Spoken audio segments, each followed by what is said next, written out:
Geordie. Hello, Michelle. How are you Hello, looking? Geordie. I'm looking good. Not really. I think you are looking good. Oh, well, actually, I'm sitting here in my white robe. Now, I know why you're in a white robe, because I rang you earlier and your fiancé picked up. And he said to me, I said, why are you answering? Is she in the toilet? And he said, oh, she's been to the toilet.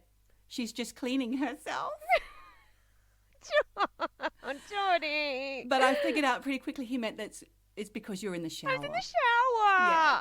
I wasn't cleaning myself. English Oh isn't my his God. first language. No, bless but him. he's very good. He's He's very very good. good. He Yes. is very good. To be Oh, honest, bless I did him. lead him up the garden path a little bit with the The issue poo in the path. loo. Yeah. Yeah. Cleaning myself. So you know, this- technically that's correct. Yes, you I were was cleaning cleaning yourself, myself. having just been to the toilet. Not just the bot. The whole body. This Right. week, Michelle, welcome to, listen, first of all, let's just say welcome to our listeners, because we're getting a few more listeners. There's now 3 that I know of. Hello, and hello to all Hello 3 to of you. each and every one of you, lovely Yes. people who are Yeah. sticking with us. I'm Geordie, I'm Michelle. and together we are, well, you are, eavesdropping Eavesdroppin. on our conversation, which could be Indeed. about anything, but you're in luck if you like the supernatural, the Super random, super or normal. the super normal. Yeah. I keep forgetting what those other 2 things are. I know. 'Cause- Because they are both super random. It's all Super super. random. It's pretty super in general. But Super. you're in luck, because this week we're going to talk about apparitions. Yes, we are. And honestly, I mean, I know we were talking before, Geordie, and you had asked me, well, what's the difference between, what is an apparition and what's the difference between that and a ghost? And I was like, don't know. So I've done a little Googling, not too much, Okay. but so an apparition is a ghost or ghost-like image of a person. But to me, that sounds just like a ghost, right? Yeah. So then I did a little more digging, and actually I found another definition, can't remember where from, that says the difference between a ghost and an apparition when used as a noun, and I had to really remember what a noun is. Oh, I'm Noun going to is- sleep, Michelle. Sorry, audience of 3. No, go on. Continue with our English lesson. It means an act of becoming visible. So an Okay. apparition is an act of becoming visible, whereas ghost means the spirit. Okay. There So you I go. wonder how, to the naked eye, you would tell the difference. But I guess, we'll talk about that today. Well, I think a ghost, if it's the spirit of something, then it's not going to be, say, a television, because a television doesn't have a spirit. Okay. It would, but you could have an apparition of a television. Right, so it could be an Inanimate object. Okay. Yes. Do you know, Michelle, before we get into this conversation, though, I do think we need to make a few errata notices about last week's God, yes. extra droppings. We made a few claims that may outrageous claims. have been outrageous, so we need to apologise. First, I'd like to apologise on behalf of my husband. He no longer has in his possession a human skull, and it may not have ever been a human skull. It was. But it's gone now, in case he gets into trouble. Thank God. And I have to also say, never took ashes through customs. No, you were just making a good, funny story there, weren't you, Michelle? Yeah, just comedic value. Nope, never happened. And also, Body Worlds is the name of the exhibition that I went to, where they were stretching out human bodies and putting dead bodies with no skin on horses and things, just for entertainment value. And the man's name was Dr. Gunther von Hagen, and he may not necessarily have used the bodies of homeless people. I think that's a terrible rumour that was started in the press some years ago. In actual fact, I think they were dedicated to bodies that were dedicated to science. Donated. Donated to science. They were dedicating themselves. Yes, they dedicated science. themselves to the science of, They did. Because you can They see did. tattoos and all sorts of things. It's So mental, they were that real exhibition. people. Yeah, there were real people. The rooms were filled with dead people, God. Why would bodies, you go- cadavers. Why would you Because go it's into interesting. It's science. I paid good money for it too. It's expensive. And you walk around and you see like the nervous system of a chicken just suspended. That was the most fascinating. And then you see like a man with no skin and all these tendons and muscles on a horse, which is also equally skinned. You've seen this, pictures No, I of this. I haven't, because you forgot. You probably saw it and forgot. Like You've got to remember you've got the goldfish memory. No, I probably wouldn't have gone to see that. I was probably seeing some artsy-fartsy, collage exhibition instead of that. Collage exhibition. Collage exhibition. I actually went to a collage exhibition with my friend Huey. Oh, okay. Yeah. Brilliant. Well, I think and also Joe Dante isn't a nobody, as you may have insinuated. He's a very famous director of such big hitting films as Gremlins. Very big hitting. Big hitting. So that's it for our Important apologies. work. Oh, what about Jen? Oh, God. Did we upset Jen by insinuating that she left 4 children alone to watch horror films while she was at bingo? Do you know what? I thought I was going to get another zippet emoji from her. I don't want to upset you, Jen. No zippet emojis. I got a thumbs up. Oh, good. Yes, a thumbs up. And I also got a little anecdote about, basically she thinks my brother is Damien Omen. He thinks, okay, that's news. That's news. She thinks that he's the devil. That he is basically the devil.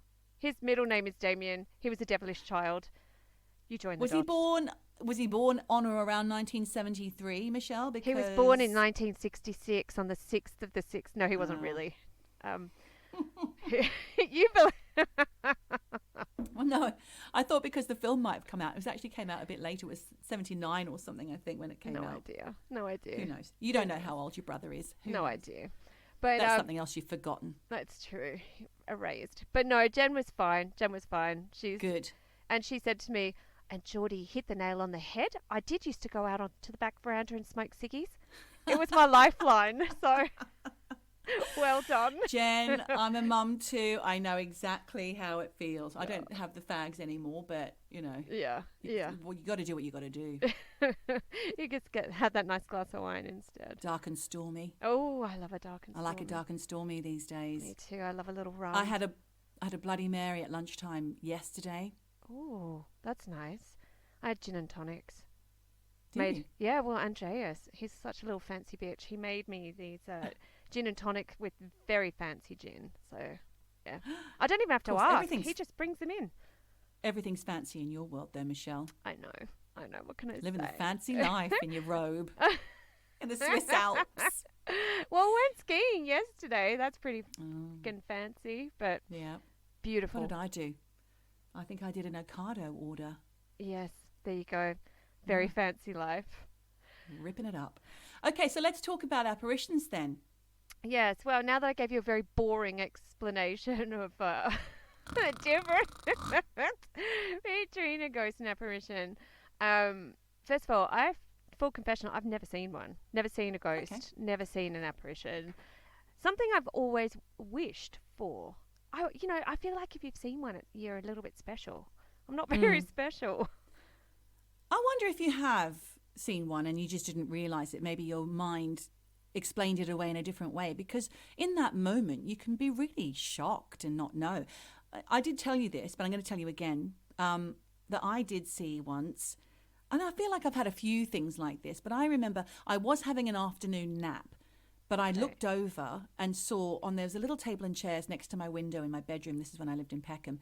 I looked over and saw 2 little tartan-clad legs swinging, and I could hear the pages of a little book being turned. And I just knew it was my son who had those trousers when he was about 4 or 5.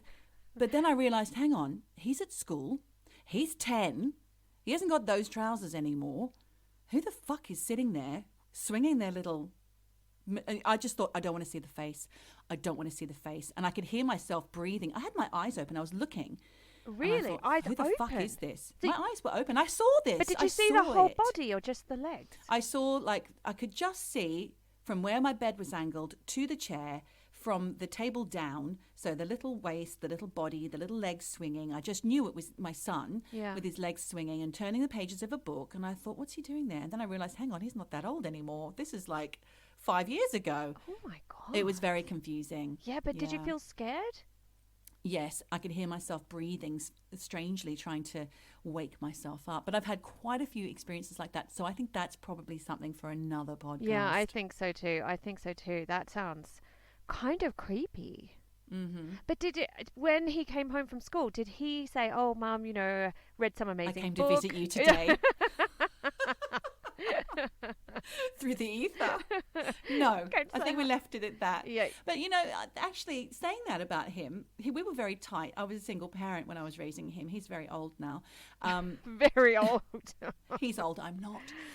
He and I used to have a bit of a connection anyway, because I remember once sitting on a bus and there was a very handsome older gentleman came and sat down next to or near us. And I remember thinking, oh, what a handsome older chap. I was like in my 20s or whatever at the time. So he was probably only about 45. But my son turned to me and looked at me and said, Mummy, what does handsome mean? And I was like, oh my God, did I say that out loud? Did I just sit there in front of that man and say, oh, what a handsome chap? No, I didn't. I said, where did that come from? He said, I don't know. Reading your mind. He fucking read my mind. Oh my God. Spooky little shit. I wonder what else he knew that you didn't know he knew. I don't know. I bet he's forgotten. Oh, yeah, of course. Like you. Yeah.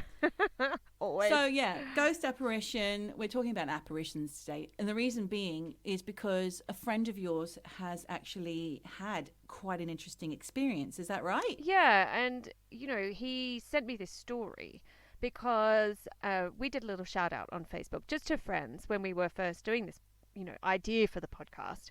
And remarkably, actually, quite a few people responded. And Ben was one of them. And Ben and I went to school together in college. And for anyone who doesn't really know what college is, it's after... It's a place where you go to school to learn. Oh, God. For those of you who don't know what a school is or a college. No, Michelle! No, but it's true because... I don't think they have a college system here in the UK. Well, it's called A-level. It is. Yeah, but I don't know what A-level is. What's O-level? What's A-level? That's year 10. That's like it's like the moderator or school certificate that you do in Australia. Although that's probably different because I haven't lived in Australia for 30 years, so I don't know what they do these days. Well, okay. Well, back in the day, we had college, and that was where you went to a whole separate school. Yes, they do that here. You. Oh my God. All right. Okay.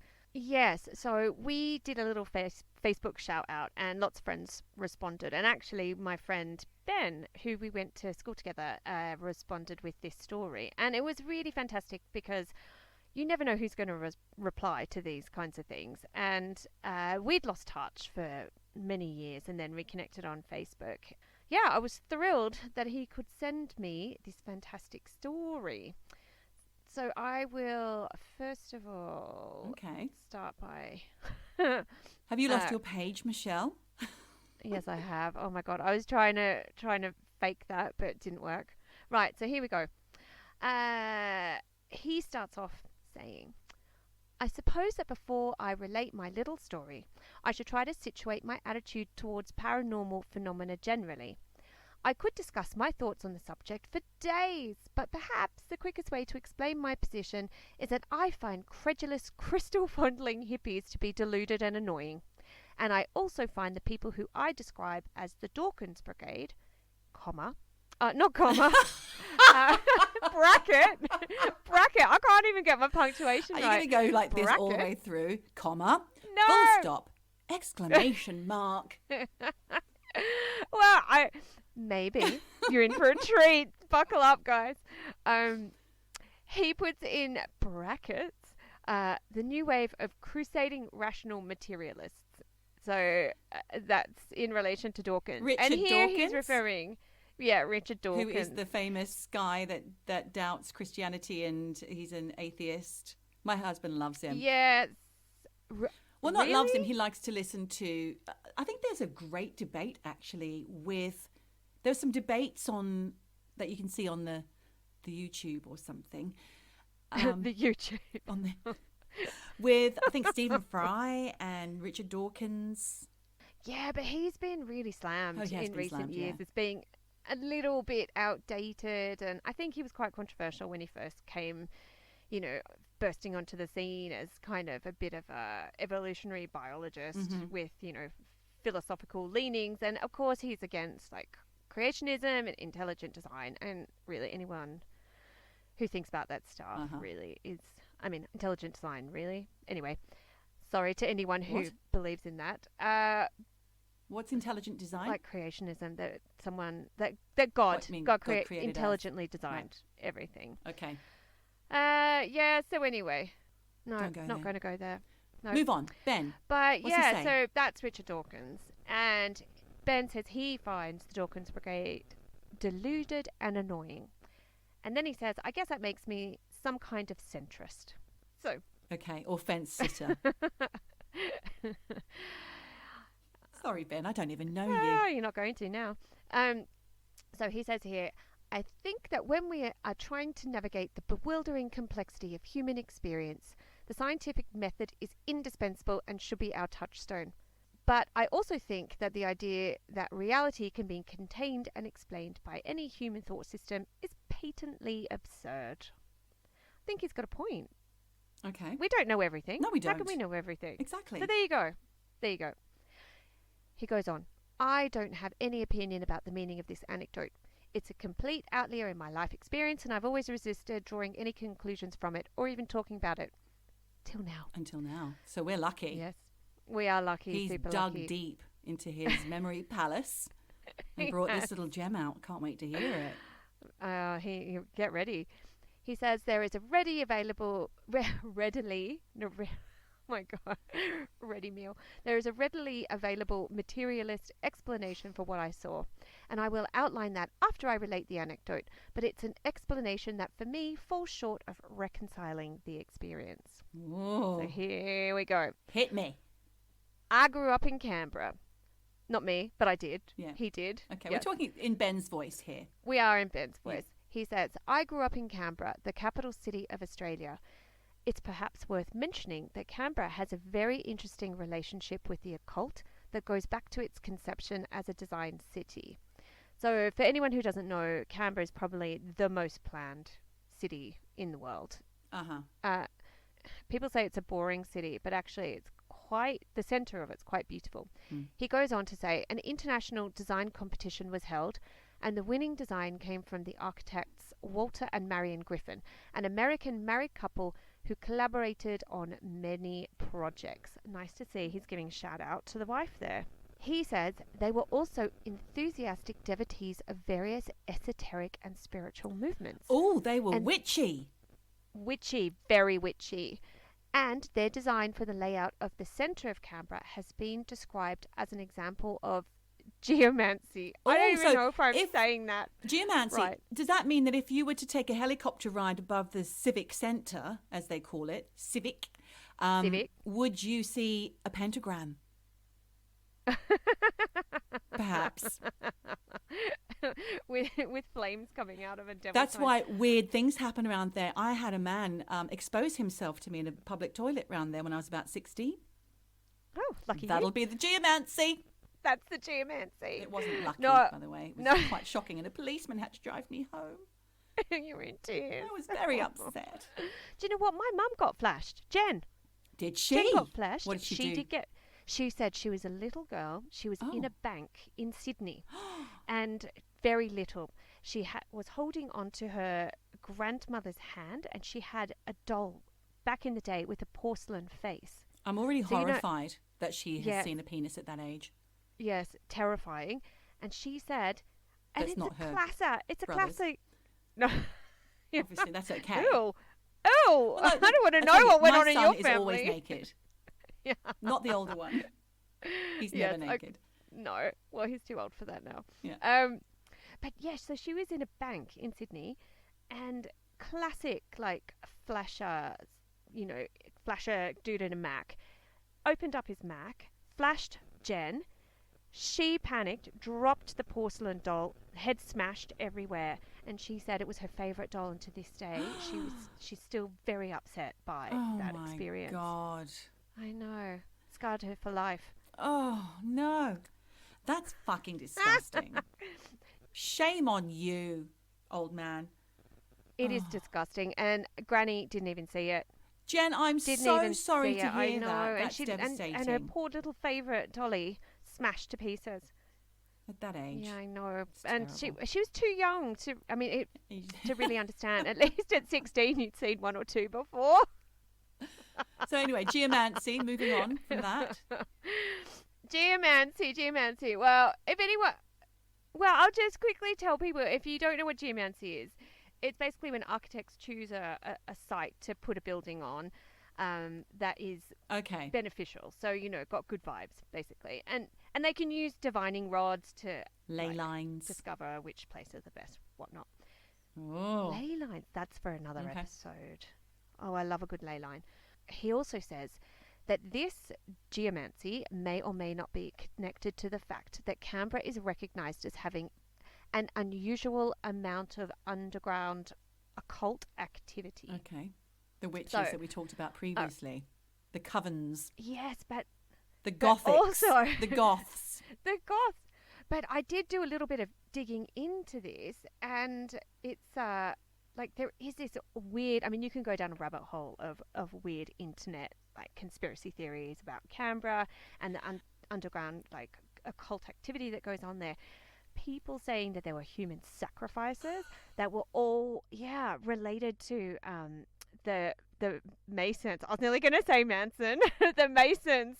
No, the Freemasons. But Walter Griffin was a Freemason. So Walter Burley Griffin was a Freemason? A Freemason, yes. And not a Free Willy. Not.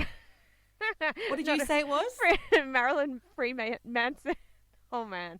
Oh, it all goes wrong. Oh, Freemasons. So I've just listened to a podcast about that. It's really interesting. Maybe we can touch on that on a later podcast. Well, speaking of touching, you know what the Masons do? That weird little handshake where they scratch your palm. Tickling the middle of your palm. So I don't know if that's accurate. I mean, is that a thing, or is it just speculation? Because are you a Mason? Who told you? Someone who's in the Masons? If they did, they were breaking their Masonic rule. No, it's true. Kids at school would do it, and really what it meant was that if they did that... It's a wet willy or something, isn't it? No, that's when they... Is that when you wet your finger and put it in your ear? Yeah, no, but this one at school was if a guy that you liked... Ew. did that on your palm, it meant that's disgusting. He wanted to kiss you, but if he licked his lips, it meant he wanted to ew. Yeah, do more. Anyway, I'd be running away from anyone fiddling with my palm and licking their lips. Ew. I don't like the word fiddle. Anyway, back to this story. So and Canberra. So also part of this Masonic symbolism is the new Parliament House, because it's got that big triangle on the top with the flag coming out. And they apparently, have you heard of the Illuminati? Meant to be secret society, rules of worlds. Yes, I know all about the Illuminati, because that was also in my podcast I was listening to, called Conspiracy Theories on Percast. I can't remember. The Illuminati are the top 13 people who are supposed to be controlling the world, like the Richies, like Rothschilds and the Rockefellers and things. But they were actually another type of group like the Masons who wanted to infiltrate the Masons back in the 30s, and they've dissipated. They're no longer guess where around. The supposed headquarters of the Illuminati is? Canberra. Parliament House? Really? Because... Really?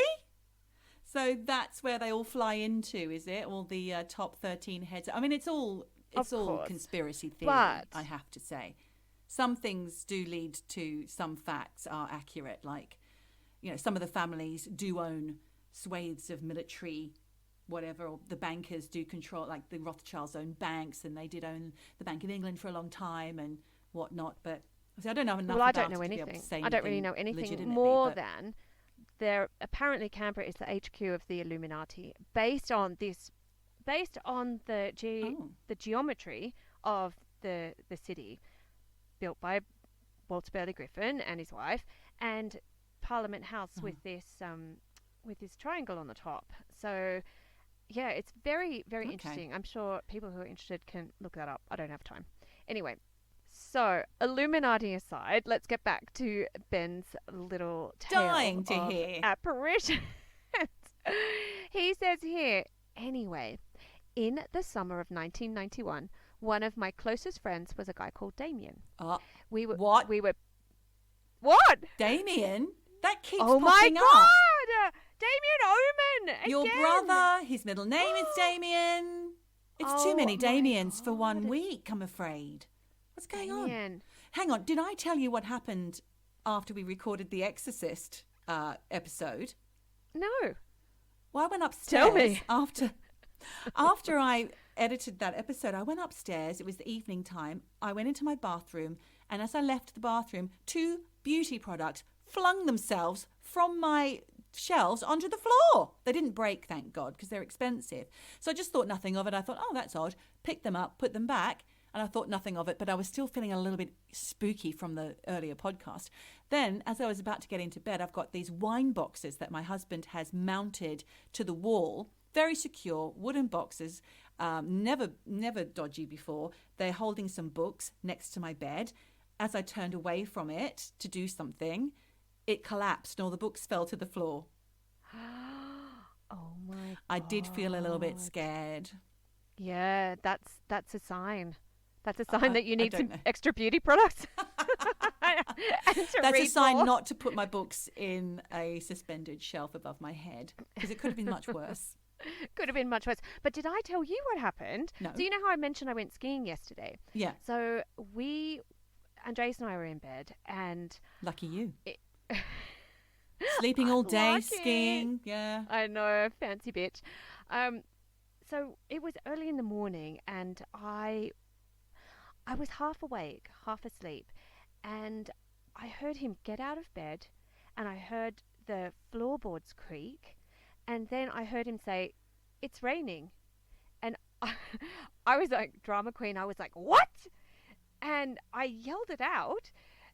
He's lying right next to me, sound asleep. Oh my gosh. Did not get up, did not leave the bed, and the floorboards never creak. Well, and I that's heard very it. similar to the story I told earlier about my little boy next to me. You could see it, you Except- could smell it, you could see it, you could hear it. It was Yep. there, but then it No wasn't. tartan legs. No tartan legs.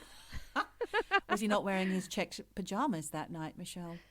He doesn't wear pajamas. Oh, God, I knew you were going to say that. So, yeah, I've been feeling a little spooked as well. Right. Uh, So we've you opened a are portal. special. You are special. After Special. all. I just think we've opened a portal. Back to Ben. So in 1991, he and one of his closest friends, Damien, he says here, we were pretty outdoorsy types. And one of our more unusual regular activities were nocturnal rambles along the Murrumbidgee River. Lovely. Yes, Murrumbidgee River that runs outside of Canberra. Anyway, See, I thought you were going to say knock down ginger. what? Knock down what? Knock down ginger. That's the game where you go and knock on someone's door and then you hide. And I don't know if that's the one where you put a bag of dog poo on their doorstep and set it on fire, and then they have to tread on it to put it out, and then they get poo on their shoes. I don't think it's that. That's quite cruel, isn't it? I don't think that's knockdown ginger. That's just knockdown nasty. Knock down, straight up nasty. Straight up nasty.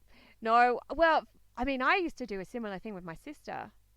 So my sister Steph and our friend Casey, we just wanted to get money for lollies. So I'm sure we just got like a little Flora margarine tub or something, and we would go and knock on people's doors, and we would sing this song, "We are the Church of Christ," and we would ask people for money, and people gave us money. Oh my God, they probably felt sorry for you. I know, 3 poor little raggedy urchins. children singing a badly timed song or I know. tuneless song. Do you know what? There were no other words. It was just, We are the Church of Christ. "We are the Church of Christ." Oh my Yeah, God. I mean, we stole some pamphlets, and we're like, it was ridiculous. Anyway, we did Amazing. get Well, that's- lollies. We That's got money points for lollies. ingenuity, definitely.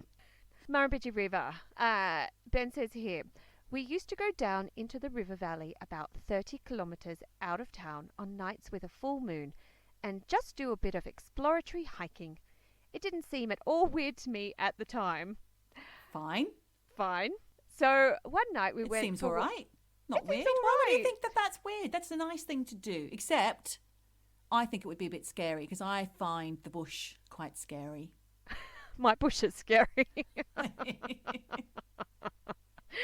No, I do find the bush, the outback, any Yes. kind of remote place.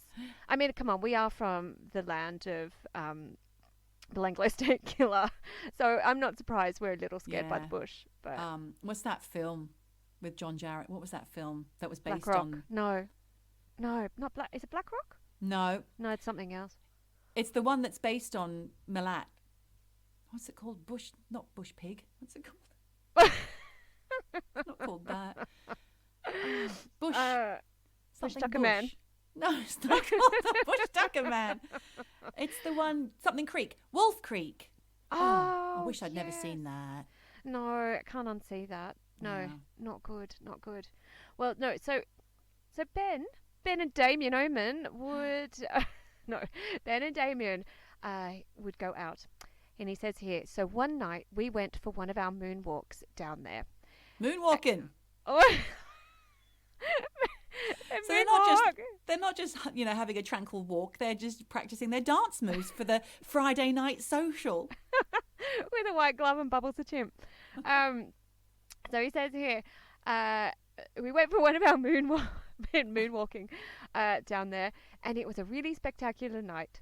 Warm and bright and incredibly still. We parked Damien's car at the dead end of a rural dirt road and hiked Dead the last end. few kilometres. I know. I mean, already they're asking for it whenever it happens to them. And they hiked the last few kilometres into the river valley. On the way down, we came across a newborn lamb sitting beside the little goat track we were following, and we stopped to look at it for a while. It was bleating away for its mother, but we couldn't see any other sheep around, No. and we were concerned for its welfare. But Oh my in the, God. I know, poor little lammy. But in the end, we decided that we'd probably frightened its mother away as we were approaching, and we should just leave it in peace. So they There we left go. it there for the wolves, the dingoes. And then Dingo. Nice. Oh, Dingo That stole poor my lamb lamb. is now dead.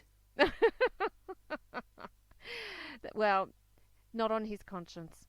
Okay. He says here, but for the rest of the walk down into the valley and for the first hour of our hike along the river, we were really subdued, hardly spoke a word, not in a disturbed way, but in a kind of mindlessly peaceful way. They're zen. They're totally zen. Totally. I mean, they've been moonwalking, wouldn't you be? Had they been smoking pot? No, you can't say that about Sorry, Ben. Jeez, I mean, how old is he? 19 at the time. I don't know. He's Okay. baby Ben.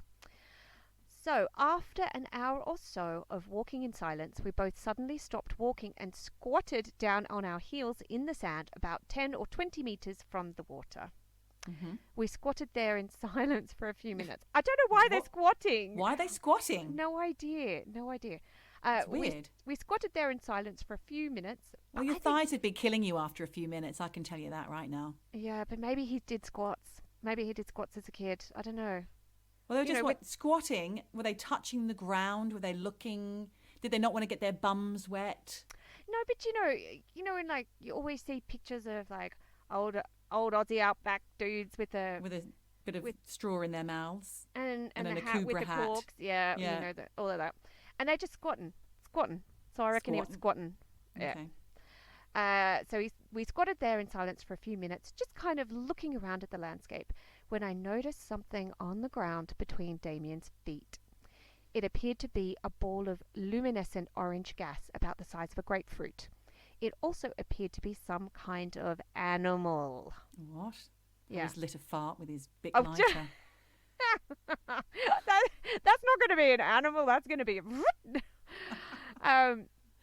he says here, even though it was gaseous and its form was kind of shifting, I could see it had a fox-like face with eyes and ears and a short muzzle and skinny cat-like legs. More legs.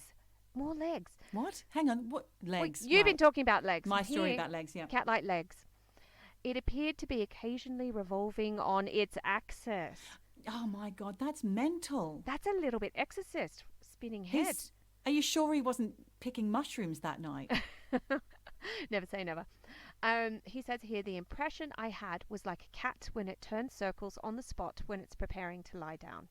Now, at this point, I should remark that this was not an act of interpretation, like seeing a face in a cloud. It was a concrete perception which didn't require any translation. When you look at a chair, you don't expend any mental effort to interpret it as a chair. I had no imaginative impulse to see an animal. I was just looking at an animal, very clearly and directly, at a distance of less than a metre. Okay, so that's pretty bloody close. Very close. Yes. I don't... Did his friend not feel like a bit of warmth under his butthole at that point? He was like, oh, that's warm. Well, I don't know if the orange gas was like a little hot pocket under there, but... So he says here, one of the most unusual things about the situation was my lack of reaction to it. I looked directly at this thing for long enough to form a totally concrete impression of a small furry animal made of orange gas, and then I just looked away and kept surveying the surroundings. My mind was kind of blank. I had this extraordinary stillness and peaceful observation. Wow. So after a minute, I looked back at the thing and confirmed my impression of what it was, and I said quietly to Damien, "There's something underneath you." And he replied, "Yeah, Fuck. it's orange." My God, if somebody had said that to me, I'd be like, what? I wouldn't be squatting. I'd be leaping through the air, screeching and running back to the car, to my dead end. Well, I'd be thinking, is it a fucking snake? Because if it's a snake, I'm getting the fuck out of here. The fuck? I mean, yeah, no, thank you. You know, the last thing I'm expecting is a ball of orange gas in the bush at night. But you're saying that Damien was aware of the orange, something orange beneath him. Yes, because God, Ben says here, Ben says here, there's something underneath you, and Damien replies, "Yeah, it's orange." Bloody hell. Then he says, then after a long pause, he added, "It doesn't feel threatening at all." There was a long pause. They're both just basically just dealing with this thing being there. They're not scared. No, I don't think they're scared, because Damien's obviously saying it doesn't feel threatening at all, which, you know, he keeps, I mean, through this whole story, he's saying everything's very peaceful, it's tranquil, you know, so I don't think that it's an ominous presence. I don't think that it's a evil, spooky kind of feeling. So then he says, the next strange thing is that we both stopped paying any attention to it. We squatted there for another minute or so, just looking everywhere except at this thing. And then on just hurts some... my thighs thinking about it. Oh, man, I've got to do some squats. And he says, then on some unspoken cue, we both stood up and walked away. We completed our hike, went back to the car, and went home. And we didn't even mention what we had seen, not even to each other, for some time. I think it was a couple of weeks later that I brought it up briefly and privately with him, and we agreed on what we'd both seen, and that it was something totally inexplicable and somehow very personally important. But the conversation stopped there. We haven't discussed it since. That's interesting. Until now, because Damien's going to hear it. Oh, Maybe Damien, get in touch with your version. That whole Zen-like floating through the bush, seeing animals, seeing a real animal, then seeing a fake animal. It reminds me very much of Picnic at Hanging Rock. I was just about to say Picnic at Hanging Rock.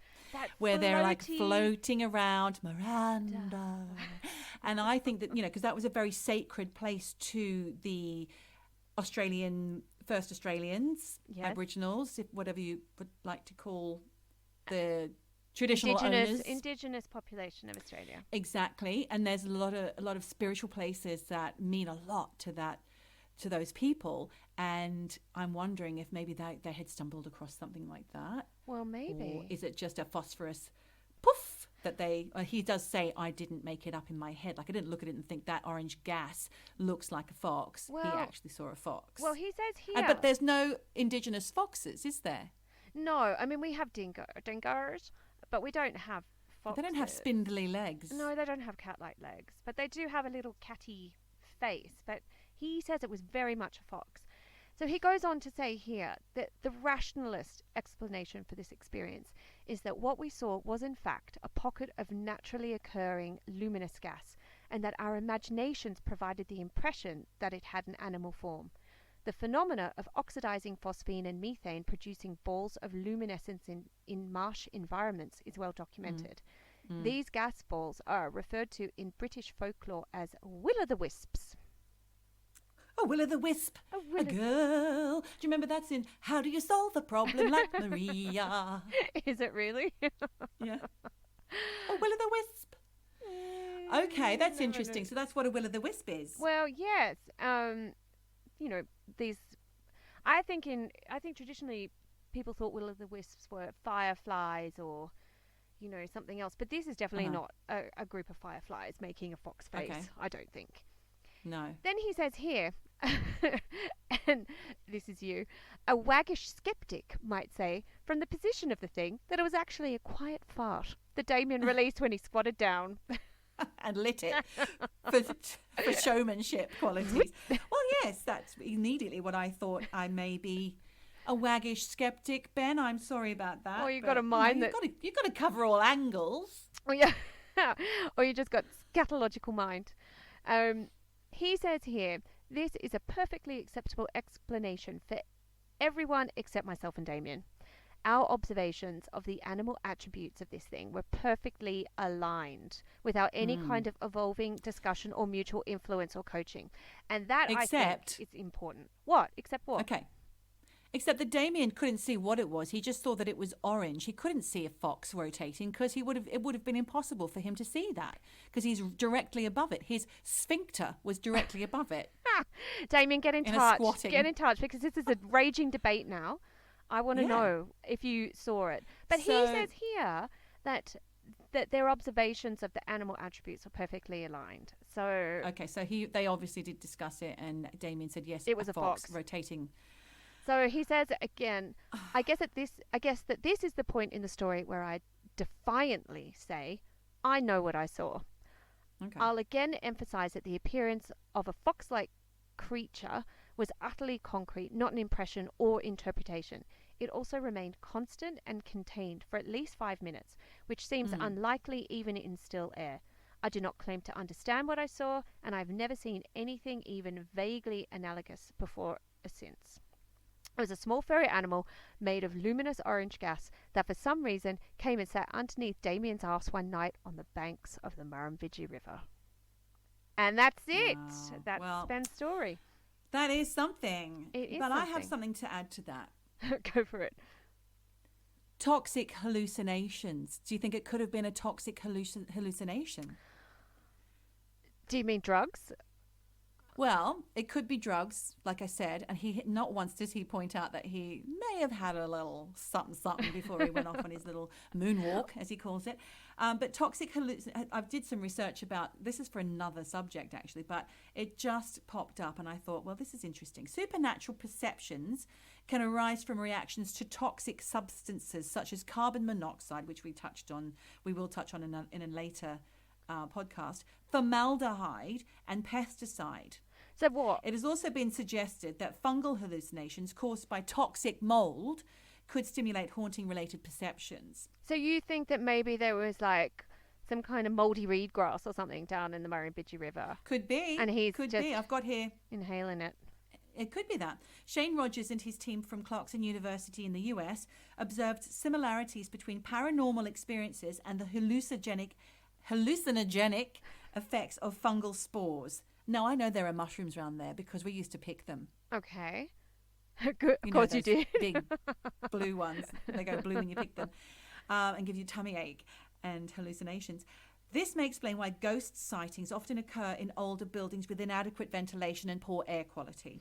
Well, the notion is not new. Okay. And experts have previously reported a similar effect associated with old books. Yeah, but this is not a contained environment. This is out in nature. Yeah. So, I mean, maybe if there was some kind of weird stagnant water, could be. Yeah. Could be. With a bit of mold in there that's affecting your mind. Blue because algae. There was the story of blue algae. Yes, maybe. Yeah. But that's only when you swim in it. Yeah, that's true. Makes you sick. I don't think we should be trying to find rationalist reasons to dispel this story. Let's just enjoy the story. Yeah, you're right. It's a great story. Ben knew... Beautifully written. Was beautifully written. He was always very clever. But he knows what he saw. And I think we just have to take that at fox face value. So fox face value, exactly. Well, quite often you know what you saw, right? Yeah. and there's no explanation for it. And years later, you try and maybe put it to the back of your mind, or try and think, oh, maybe it was this, maybe it was that. I'm not being a skeptic for skeptic's sake. I'm trying to look at all angles. Yeah, but a bit like Ben, a fence sitter, not fence sitter. I want to hear these stories, and I want to look into what may have caused it. The fact that it could have been fungal spores or mold from fungal spores in the air could be something as well. I mean, that's another interesting maybe, thing. but that you saw little legs clad in tartan dangling. I've know seen it. quite a few things, actually. I have seen quite a few things, and we'll go into that in later podcasts. Yes. But well, often, if you can't find an explanation, I don't know. Well, it's real. Jury can be out. Well, I think that for you personally, like, quite frankly, I was shocked that Andres was in the bed yesterday, because I swear to you, he spoke to me and he left the bed. I know what I felt. So I get it when he says, I know what I saw. I get it. Yeah, absolutely. Well, thank you so much, Ben. That's amazing, Ben. Thank you. I got something as well from the Facebook group from a friend called Pandora, Portugal, and she grew up in Mexico City. Ooh. And her family's very Catholic, and often, that can be quite conducive to seeing apparitions, or they believe in ghosts and things like that. I think Mexican. Is she Mexican? She is. Yeah, they've got that whole Day of the Dead thing going on, which is amazing. Exactly. Very in touch with spirits, and lighting candles to spirits, and they have all the homage to all that kind of stuff. Anyway, go on. So she grew up in Mexico City. She was about 14 years old. She had a very early class to get to. So she got up at 6 a.m. She had to get to her class for 7 a.m. I mean, that's just crazy. That's cruel. That's child abuse. For a 14-year-old. So she left the home. She went to the bus stop. There was no one around. And then suddenly she saw this woman in a white veil walking past her. And she thought, well, that's odd. Then she went to the bus stop, and she went to look back and see her. There was nowhere that this woman could be hiding. There was no trees in the park. There was no it's Mexico City. No trees. Yeah, nowhere to look to hide for this woman. She couldn't see her anywhere. She thought, that's odd, and it really stayed with her all day long. And when she got home, she told her mother, and her mother said, well, that'll be the old lady that died yesterday. One of our neighbours died, so that'll be her. Oh, God, the spirit lurking. Yeah. But do you know what? That reminded me of White Lady mythology. Because, I mean, I don't know too much about this. The Lady in White. No, it's actually called White Lady. White Lady. It's this whole thing about White Lady. And I think it's just female, like ghosts who have had a tragic death and then they come back as like White Lady. And I don't know if it's the same, because I think White Lady is like all in white, not just a veil. But maybe there's some kind of connection there. Pandora, if you're listening and let us know, because I'm interested in White Lady. Because she also, when she was a bit older, she was visiting a friend in an apartment building with an elevator. A lift? Elevator? Lift? Elevator? Lift. I don't know. Lift. A lift. I was trying to... It's not the escalator. Escalator. Escalator is the one you walk down. Yeah, it's not a travelator. No, not a travelator. No. So they're in the lift, her and her friend. Yes. And she was aware of, or she saw someone walking down the stairs to get to the lift. And she saw the legs. She saw the little pair of white socks this gentleman was wearing. It was an old man. She knew that from the way he was walking. Sandals and socks, only old man. Yeah. My dad. Crocs and socks. So she's waiting for him to get in, holding the door open or whatever. She puts her head out and she can't see him anywhere. And she said to her friend, where's the old guy? And he said, what old guy? She's like, there was a man coming down the stairs. And he said, no, I didn't see anyone. So again, she's a little bit confused by this. I don't think she's confused. And then, of course, she saw it. She saw it. Apparently, the neighbour, old man, died that week. Oh, she's in tune. She's super in tune. Oh, wow. Or was she on drugs? No, she was on orange gas. Well, she was told by a wizard later in life, because she has another experience, which I'm going to bring up another time. Wizard, okay.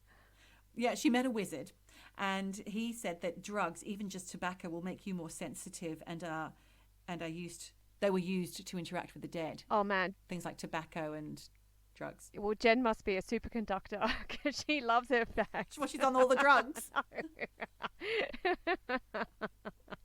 No, she just loves her fags. That's all. Loves her fags. Good on Yeah. her. Is she still smoking? Of course. She had cancer, and she's Oh, Jen. she's like, I've had cancer. I deserve to do what I want. Oh, bless Yep. her. Well, that's a good attitude. Yeah, I know. Well, if you've survived cancer and well, good on you, Jen. Here's to healthy fagging it. Jen. Yes. So I also doing this research, really more to do with, I guess, weird phenomena coming up. Yeah. It was, and we did touch on sort of Indigenous Australian mythology. Oh, right, yeah. And there was this crazy thing, especially, as Ben had gone down into the bush, about min lights. Have you heard of this? No. So it's a phenomena where, mainly out in outback Australia, where these lights are seen. And according to Aboriginal folklore, they're kind of spooky lights. They're not friendly lights, and could actually have been like ghosts of the elders. And reports, people who've actually seen these, many people see them when they're driving. Reports are that you're kind of mesmerized by them, and if you're driving, you suddenly, without really realizing it, you're following these lights. And there's this one account of somebody who had seen them and was driving out of the desert and found the lights were dragging them back into the desert towards something. And danger. Yes, and it took them quite some time before they realized, and they're like, fuck, and they turned the car around and tried to like head back out. So I think they're a little bit sinister, but a lot of people have seen these, so I think it is sort of a well-known apparition of lights. Okay. Yeah. And then of course there's St Elmo's fire. St Elmo's fire. I can't remember the rest of the song. Oh, you don't need to. Fantastic film. Really shit film. Terrible film I from hated the 80s. that film. No, it was a terrible film. It was too saucy for me after having seen, what was it, Pretty in Pink and all those great ones and Breakfast Club. Hang on. That was too saucy. Was that the one where they had sex in the elevator? In St Elmo's Fire? Yeah. I can't remember the details, but yeah, probably. Oh, yeah, not nice. And I never liked Judd Nelson. No, I never liked him. Probably like him now. No, but I don't think so. At the time, because he played the bad boy, didn't he? He did. Has he had a... And I think he was coke sniffing in that one. They had the apartment with the glass bricks. I liked that. Maybe. That was nice. I mean, has he had a career since? Don't. Judd, if you're there, I'm sorry. He's probably winning awards left, right and centre, Michelle, just like our friend Ben. Wow, Mendelsohn. that you say. Ben, we can't leave him alone, because in that movie was the wallflower, who in real life, her name's Mare Winningham, but I think it's Mare. It's Mare Winningham. Are you sure it's not Mari? I don't know. I think it's Mare. Mare. Anyway, she recently played the wife. She did. To Ben in The Mendelsohn. Outsider. Yes, I love that. To Ben Mendelsohn's skeptical cop. I thought you said skeptical cock. What? No. Did I not make my P pronounce itself properly? No. Persians. Oh, sorry. I meant cop. Sorry, Ben Again, Mendelsohn. it sounded wrong. Anyway. He's the patron saint of this podcast. He really is. Ben, if you're listening, get in touch. Get in touch and give Michelle Jack Nicholson's email address if you wouldn't mind. Yeah, so there you go. So it's St Elmo's Fire, not the movie. What is it? Well, it is an apparition of blue flames. That it's a weather phenomenon, and it's not a ball of lightning, but apparently it's plasma. But you see it, and it looks like flames, and they call it St Elmo's Fire. But hang on, where do you see it? Coming out of a stack of something, or on the ground, or just does it appear in the sky? No, people have seen it mainly on horizons. So if you're sailing, you'll see these blue flames on the sea. And people, back, centuries ago, pirates thought that ships were on fire. So they would go towards this St. Elmo's Fire, but actually there was nothing there. So, yeah, there you go. Little aside. Great. Little aside. Thanks, Ben Mendelsohn, for that. It's all down to you, Ben Mendelsohn. Oh, it is. That's great. Well, what a great, interesting story we've had in from a listener Hello, today. reader. Well, who knows if he is a listener. Ben, the other Ben, I do hope that you do become a listener. Well, yes, and Even though I was sceptical throughout your story, and I'm sorry for that. We're not laughing at you. We're laughing with you. He's not even laughing. But no, but I wanted to say, even at school, he was a brilliant musician, and he's still doing fantastic, music, and he's just released an album.